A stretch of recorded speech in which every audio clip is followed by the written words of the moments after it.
Welcome to The Dirt, a podcast about racing bikes off-road. From the Dakar to the dirt track, from the workshop to the winner's podium, we've got the goods, the gossip, and a grip on the throttle. Let's get on the gas. If you walked by Pierce Brown on the street or at the grocery store, you might not even look twice.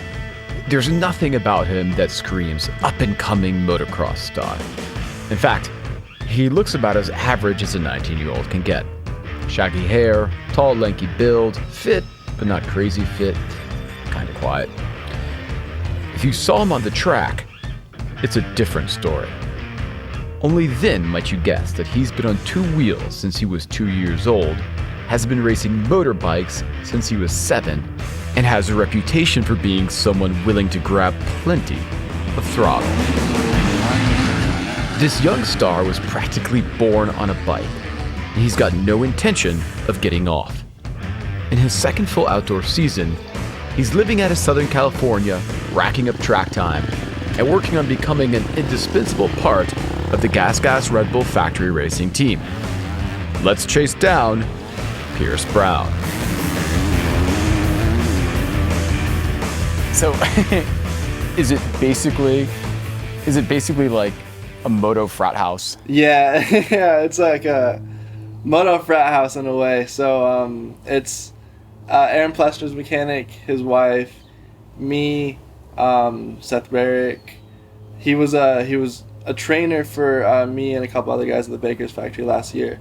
Now he's working for the Star Racing team, so he's still in the moto industry. He's still like just one of the boys. And then we got Cooper too and his wife. So 2 girls and what's that, like 1, 2, 3, 4 guys. So I think the guys like, And 2 dogs. Oh, and 2 dogs. Yeah, 2 dogs. Okay. So, but it's not like oil stains on the carpet. No. I feel like it was a lot rougher about a year ago, like right when I moved in, because Cooper he hadn't gotten married yet, so like Mariah didn't really get to like play with like all the decorations in the house and everything. It was just like Cooper's helmets, Cooper's jerseys, like just gear everywhere, and it just looked like a frat house. So yeah, and then once that ring on the finger, it was just like, yo. Yeah, she had to come through, clean everything out of the front room, and she bought like paintings and stuff just to like put up. But it looks like more presentable now. But I think, yeah, she definitely played with it a lot. Okay, cool. And all right, man, I'm gonna challenge you. Give me your entire life story in Let's let that plane go by. It's a good idea. There's a lot of small planes around here. Yeah, there's a bunch of little airports around here. Yeah, makes sense. Okay. That's good. Okay, challenge. Your whole life story. In 30 seconds. In 30 seconds. Right now. Whole life story. Whole life story. So, I was born in Salt Lake City, Utah. I gotta go quicker than this. I was born in Salt Lake City, Utah. You can have 3 minutes if you want, but give us a short version. Start over. Cool. I gotta think of what I'm gonna say, dude. Cool. Yeah, I was born in Salt Lake City, Utah, and started riding a pedal bike early. So my dad got me a PW50 when I was like 2 years old, and I would just go out with him every weekend, just ride and trail ride and stuff like that. And that kind of elevated into racing, and then we started going to amateur races. And then after a bunch of years in the amateurs, I signed a pro deal. Now I'm 2 years into the pro ranks, and just living the dream, I guess. So you've been basically riding bikes literally your entire life.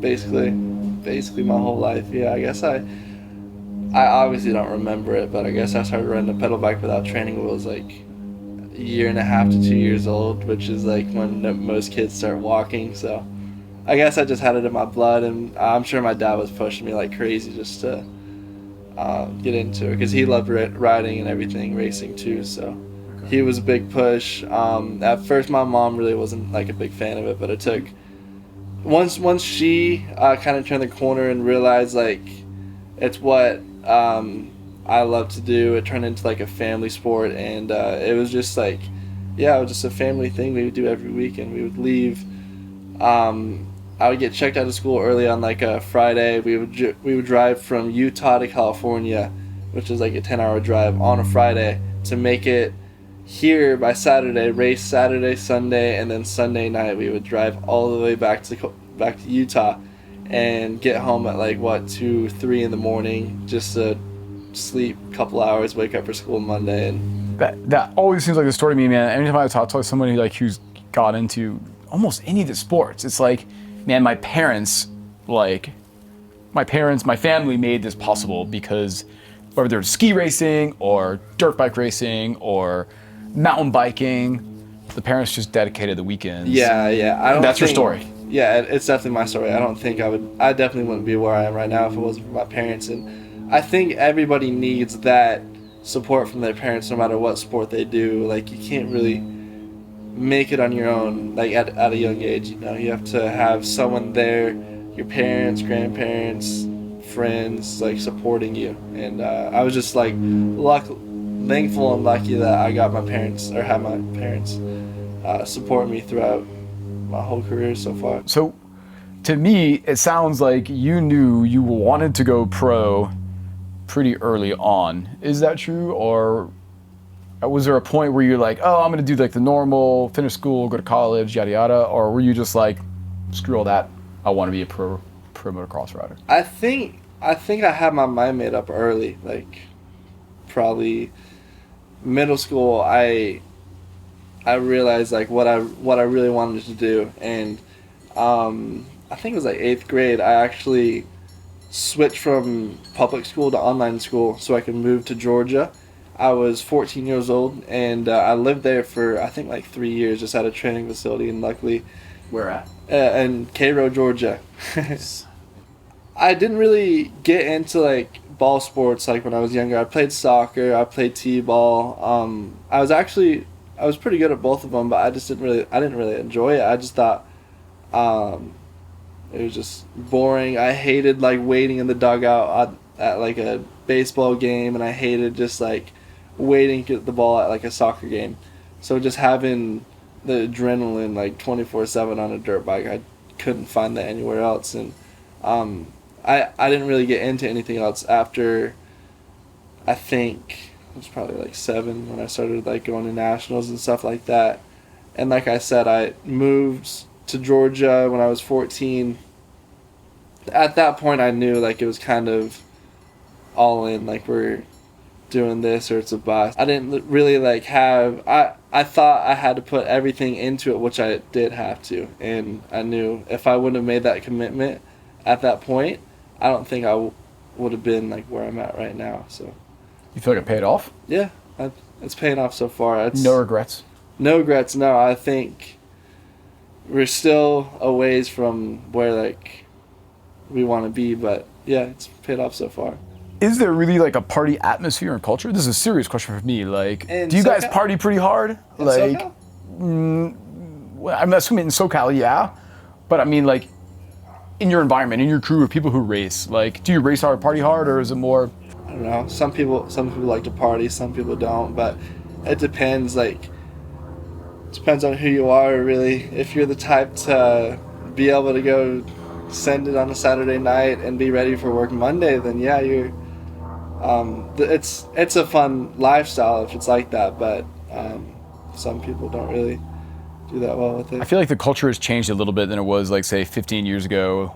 Like 15 years, which you're probably too young to remember. Like 15 years ago, like. I know, right? Yeah, no. I just remember stories about just like McGrath, Emig just going crazy on the weekends after like a race, just winning, and yeah, being ready for the week Monday, and just doing a little jog Sunday, get the toxins out of your body, and yeah, back to work. But it's definitely changed a lot since then. There's a lot more training involved, and everybody's more serious. Everyone's so good. There's really no separation to be made in like a little like increment. You have to be on it 24/7. It takes, I would say, 6 months to get that little like 1/10 of a second, like 5/10 of a second of a lap just off from just training and grinding for 6 months a year, so I don't think there's much time to like just goof around. And But do you guys have fun? Yeah, we have fun for sure, but you definitely have to be able to balance it, you know. Do you spend a lot of time in the gym? Is physical fitness like really a core part of your life program, riding style? Yeah, no, we're paying attention to what we eat. You have to be in the gym more than you're at the track. We do bike rides 3 times a week, so I think Road bike? yeah, road bike. Okay. Yeah, so it's actually, it gets intense. Like the workload doesn't seem that much at first, but after a year and a half of the same program, it just like starts wearing on your body, and then you have to like dig deep to make it over the barrier and over that wall just to get that extra little bit out of it. But yeah, we do a lot. Like Mondays we ride, Tuesdays we ride and gym, Wednesdays bike ride like hour to 2 hours, Thursdays ride, gym, Fridays we ride, Saturdays bike ride hour to 2 hours, Sundays like a 30-minute run. So we don't have a day off, and we're always just constantly working. So On that note, this is a great week that we're in literally right now. Take me through a race week. yeah, so this is like the last week we have until the first round. So this week we're going to take it pretty mellow. We're going to ride tomorrow. I actually did a bike ride, and we're going to gym later on today. So You are already bike riding? yeah, I did one this morning. Oh shit, I would have been there for that. Yeah. So we got that done, and we're going to gym, but we're going to go ride tomorrow. I think we have press day at Paulus, so we get to check out the track a little bit. I'm not sure what we're doing. I think we're going to ride either Wednesday or Thursday. You're riding Wednesday and Thursday. I know. Wednesday No, and Tuesday and Thursday. Tuesday and Thursday. You're riding Tuesday and Thursday. Okay. Justin's on Wednesday. Okay. I got your schedule. Thank you, man. Yeah, so 2 days this week, and just trying to get the body ready for the race. We had a pretty big week last week, so it was like the last like push to get A big training week last week. Yeah. And how many hours on the bike does that mean? We average about like 12 to 14 hours of training in a week. So, On the bike. That's everything. That's Okay. bike rides, riding, gym, all that stuff. So, And serious question. on the bike, I would say, what do we do? Last week was a big week. We rode Monday, Tuesday we tested. I was at the track from like 9 and then left at 3. So, dude, I would say, what's that? 2, 6, maybe 10, 11 hours. And are you guys actually at points in your career where you're trying to maybe more limit the amount of time on the bike versus add in tons of hours? Yeah, that's part of it. You have to balance it, and I feel like that's something like most people don't get, because you don't see like football players or basketball players just go play games every single day. They focus on like a basketball player practices shooting, and football player practices throwing, catching, all that stuff. Like you have to practice like the fundamentals that makes you good. So riding, you have to balance just like the long motos with, say, sprints, technique stuff, sections, and most people I think they overdo it a little bit, but you almost have to, because everyone's doing so much. You don't really want to get left behind, so you kind of do what everyone else is doing. So we do just motos on motos, especially outdoor season. Like it's a grind, like it's a man sport. But yeah, I would say we try to balance it out, but most of the time we do like a lot of work. What's the vibe? What's the feeling? What's the approach? Is there a difference? Can you feel a difference between the brands? I think there is, for sure. It's a lot different at the tracks, especially with Justin and Michael there. They're both characters. Like they have a really good personality, and it's fun just having them around. Like you could learn from them, whatever they do. They're obviously really good riders. Justin's experience, good, talented. Michael's super talented. He's got a little bit more experience. He's young. He's older than you, but yeah. but not as old as Justin, right? No. Okay. So yeah, I'm the young one, but yeah, you're the rookie. Do you feel like the young gun? Do the guys give you shit? Do you have to like? Do they make? I was gonna say, do they make you go get coffee? And then I realized I made you go get coffee. Yeah, it's funny when the track's just like super, like we get there super wet and no one wants to go out there and ride. They're like, yeah, like rookie guy, like let's go break it in. Like we were once that guy. Like you gotta pay your dues. Do you have to pay are you paying your dues right now? I guess so. Yeah, I'm technically not like a rookie. It's my second year, but they still treat me like one. I'm the young guy, so yeah, I'm the one they pick on. It's funny. What is the worst of being picked on? I don't know. They're bad. not bad. They're not bad. You'd think Justin would be pretty bad, but he picks on Michael a lot more than he picks on me. It's Really? funny, yeah. Why? I don't know. Just Michael's a character. He's just funny to be around. He says some funny stuff, and yeah, you can't really. It's hard to take him serious sometimes, but. Are you kind of feel like you got to go make a name for yourself right now? Or are you always fighting that like, the feeling that you're chasing after where they're at, or do you see it as a process? Or Yeah, it goes both ways. I see it as a process, but there's times where you don't really see like the improvements at the track. You're just having a bad day and it's frustrating. You want to be like the best guy there. You want to prove that you're worthy of being on the team. So yeah, I think mainly just like the pressure and all that stuff comes from myself. is this a high pressure job? Yeah, it is for sure. There's a lot that goes into it, especially just like everything that goes into it is so much work, and all the work that goes into it's for the riders, is for us. So everyone's putting in 110%. Our mechanics, TK, the team manager, everyone on the team, Rich, our crew chief, our motor builders, they're doing everything they can for us. So if we go out there and we don't perform as we should, then it's on us.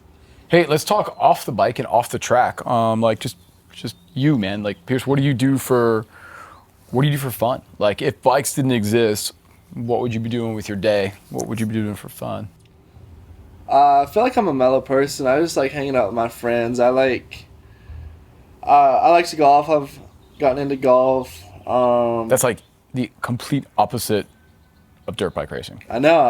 Everyone says that. It's mellow though. Like I just like. Do you ever like wish you could just like attack a golf course with a dirt bike? Yeah. I know. It's in my mind every time I go, but no, it's just fun to get like away from riding. You said it's just like a polar opposite from riding, so it's nice just to like get your mind off of it and have something else to focus on and something else just to try to get better at. And that challenge is fun for me. I just like going to the course with my buddies, just play quick 9 or play 18 on the weekends, and like skateboarding a little bit. I'm not good at that either, but that's just like another thing. I like picking up challenges and stuff to try to get better at. So I would say if I would have never picked up a dirt bike, I don't know where I'd be. I mean, maybe in college for who knows what. I always talk to my dad about,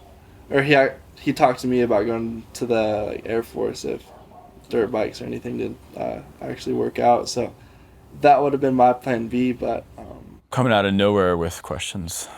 What's your favorite race of the season? favorite race of the season. How does this interview rank in your history of interviews? Oh, this one's easy. This one's super easy. I hate the interviews that just hit me with dumb questions, you know? Like, this is actually relaxed, fun. Like, doesn't really feel pressured, but worst interview, dude.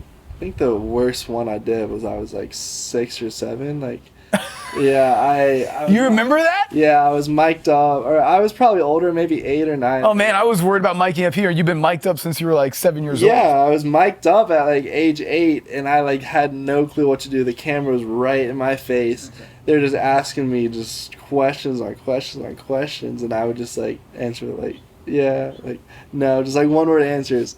And my parents were in the back just pissed off, like oh, like say more, like you're on camera. And I just felt so pressure. It was the worst interview I've done in my life. Well, you were 8. Yeah, I was 8. I didn't know. You're forgiven. Yeah. No problem, man. You just reminded me, there's this like clip on the internet of some like news reporter. I don't remember. They're at like some like county fair or like some game, and she asks the news reporter asks the kid a question like, you know, hey Timmy, what do you think about this? And the kid just looks at her and goes, I like turtles. Yeah, I know that one. And that was it. That's it. I like turtles. That was me, dude. That was me. I had no clue what to say. Like, cameras in my face. I'm 8 years old. I don't even know what to talk yet. Like, what am I supposed to say? All of last year was pretty tough for me, especially the outdoor season. I never had like a good race, and the toughest one was Redbud. I actually tore my ACL there last year, and I was having the best moto I've had of the season. I was probably 5th or 6th.